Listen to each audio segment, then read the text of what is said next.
नमस्ते, जय हिंद। खबर बहुत सनसनीखेज है। आप सुनेंगे, कहेंगे कि भला ऐसा कैसे हो सकता है और इसके पीछे खबर के आधार क्या है, ये हम आपको इस वीडियो में बताएंगे ताकि आपको यकीन हो जाए कि हम बात हवा हवाई नहीं कर रहे हैं। तो यहाँ बात हो रही है भारत और अफगानिस्तान के रिश्तों की।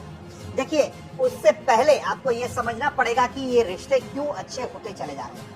दरअसल हो क्या रहा है कि तालिबान और पाकिस्तान के बीच में विवाद बढ़ता चला जा रहा है। दोनों देश एक दूसरे से आए दिन उलझते रहते हैं, झड़पें होती रहती हैं बॉर्डर पर। कभी तोरखम बॉर्डर पाकिस्तान बंद कर देता है, कभी तालिबान के बना रहे पोस्ट का विरोध कर देता है, कभी हवाई अटैक कर देता है, कभी आतंकी हमलों के लिए उस पर दोष मढ़ देता है। तो कभी तालिबान की जो अंतरिम सरकार है वो कहती है कि अफगानियों को पाकिस्तान जानबूझकर परेशान करता है अपने मुल्क में। अपने देश के अंदरूनी हालात की नाकामयाबी के लिए अफगानिस्तान पर आरोप पाकिस्तान को नहीं बढ़ना चाहिए, ये भी कहा जाता है और तनाव लगातार बढ़ता जा रहा है। तो ऐसे में अफगानिस्तान नए रास्ते तलाश रहा है और इन नए रास्तों में खड़ा दिख रहा है उनके साथ भारत। जी हाँ, और यहीं से खेल शुरू होता है। कराची पोर्ट पर भी अफगानिस्तान की बहुत निर्भरता है और दूसरी तरफ है भारत ईरान का चाबहार पोर्ट। तालिबान हाल के दिनों में जब भारत के विदेश सचिव से मिला, उनके विदेश मंत्री आमिर खान मुत्ताकी की मुलाकात हुई हमारे विदेश सचिव विक्रम मिश्री से, तो उनसे चाबहार पोर्ट से कारोबार करने को लेकर बात हुई। तालिबान ने इसमें दिलचस्पी दिखाई कि हम इसके जरिए सेंट्रल एशिया में आगे बढ़ना चाहते हैं और कराची पोर्ट से पाकिस्तान पर वो जितनी अपनी निर्भरता कम कर सके, अफगानिस्तान उस दिशा में। लेकिन अफगानिस्तान की सुरक्षा एक बड़ा मसला है तालिबानियों के लिए, क्योंकि तालिबान अक्सर इस बात को एहसास करता है कि उनके देश में कोई भी देश घुसकर बम गिरा के चला जाता है। कभी तनाव ईरान से होता है, ईरान घुसता है, एयर स्ट्राइक कर देता है, कभी पाकिस्तान एयर स्ट्राइक कर देता है, कभी ड्रोन भेज देता है और इसकी चिंताएं लगातार रेखांकित की जाती रही। हवाई सीमा यानी कि एयर डिफेंस मजबूत करने की दिशा में तालिबान सोचने लगा है। तालिबान के जो रक्षा मंत्री हैं अंतरिम सरकार में, मुल्ला याकूब, उन्होंने भी कई मौकों पर कहा है कि अफगानिस्तान का जो हवाई स्पेस है, हवाई क्षेत्र है, वो एक तरह से दुश्मनों के कब्जे में है, उसे उन्हें मुक्त कराना है।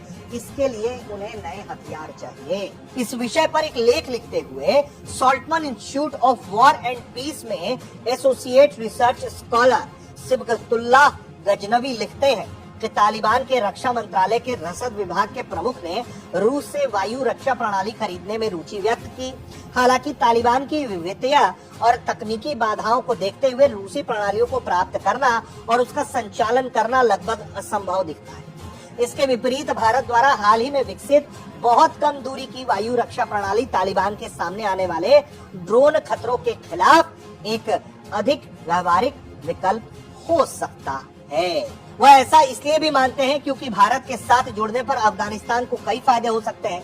तालिबान के साथ भारत के संबंध कूटनीतिक और आर्थिक दोनों को लाभ लेकर आएंगे। नई दिल्ली के साथ अगर तालिबान जुड़ता है तो यकीनन उसके लिए अंतर्राष्ट्रीय स्तर पर स्वीकार्यता बढ़ जाएगी। घरेलू स्तर पर जो स्थिरता है वो भी उसे हासिल करने में कामयाबी मिल सकती है। इसके अलावा आर्थिक रूप से भी तालिबान जिस तरीके से कारोबार की दिशा में देख रहा है, एक्सपोर्ट इंपोर्ट की दिशा में देख रहा है, तो भारत के साथ उसका ये व्यापारिक संबंध उसे एक नई दिशा देगा, नई मजबूती देगा, अफगानिस्तान की अर्थव्यवस्था को मजबूत करेगा। इसके अलावा पाकिस्तान पर उसकी निर्भरता कम होती चली जाएगी। तो ऐसे में पाकिस्तान की पैंतरेबाजी की काट के लिए अफगानिस्तान जिस वायु रक्षा प्रणाली को तरफ देख रहा है S-400, वो तो मुश्किल है। रिसर्चर्स बता रहे हैं कि बेहतर होगा कि वो भारत के V-शॉट्स की तरफ देखें। V-शॉट्स क्या है? दरअसल ये एक man portable air defence system है जिसे DRDO की कई संस्थाओं के साथ मिलकर डिजाइन और डेवलप किया गया है। इस डिफेंस सिस्टम में भारतीय सेना, नौसेना और वायुसेना की तमाम ब्रांच की जरूरतों को पूरा करने की क्षमता है। ये एयर डिफेंस सिस्टम रूस के S-400 की तरह है। इससे दुश्मन के विमान, हेलीकॉप्टर, ड्रोन को भागने या बचने का मौका नहीं मिलता है।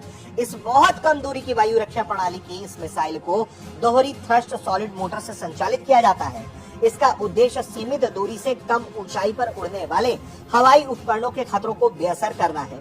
इस हथियार की क्षमता 250 मीटर से 6 किलोमीटर तक है। वी शॉट्स का वजन 20.5 किलोग्राम, लंबाई 6.7 फीट, व्यास 3.5 इंच। ये अपने साथ 2 किलोग्राम वजन का हथियार भी ले जा सकता है। अधिकतम 11,500 फीट तक जाता है। अधिकतम गति मैक 1.5 यानी कि 1800 किलोमीटर प्रति घंटा। यकीनन भारत का यह हथियार भारत के लिए बहुत सटीक और फायदेमंद है और भारत की वायु रक्षा प्रणाली को मजबूत भी करता है। लेकिन सवाल इससे आगे का कि क्या इसको भारत रूस की तरह बनाए गए ब्रह्मोस मिसाइल की तरह सफलता मिल सकती है? मसला ये है कि अभी तो ये रिसर्च स्कॉलर्स सुझाव दे रहे हैं कि आपका ये बजट फ्रेंडली हो सकता है वी शॉट्स, अगर इस दिशा में आप देखिए, और आपको तमाम परेशानियों से भी बचने का फायदा मिल सकता है। और भारत के हथियार बेचने को लेकर किसी तरीके का कोई प्रतिबंध भी नहीं है, तो इसका भी दबाव जो है वो तालिबान को नहीं झेलना पड़ेगा। वहीं दूसरी तरफ जो मुख्य सवाल है कि क्या वाकई में तालिबान इस हथियार के प्रति दिलचस्पी दिखाएगा, और उससे बड़ा सवाल भारत के पक्ष में है कि क्या भारत जिस देश की अंतरिम सरकार को उसने अभी तक मान्यता तक नहीं दी है, उसे क्या वो हथियार बेचेगा? और मसला ये है कि अफगानिस्तान के जो हालात है उसमें वो कैसे इसकी भरपाई करेगा, क्या मॉड्यूल तैयार करेगा।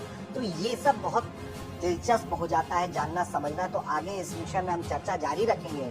लेकिन जिस तरह से संभावनाओं का बाजार खड़ा हो रहा है, जिस तरह से रिसर्च स्कॉलर ने ये सुझाव दिया है कि तालिबान को S-400 की जगह रूसी वायु रक्षा प्रणालियों की जगह भारत के इस वायु रक्षा प्रणाली विशॉट को देखना चाहिए, उस पर तालिबान कितनी गंभीरता से विचार करेगा, ये देखना दिलचस्प होगा।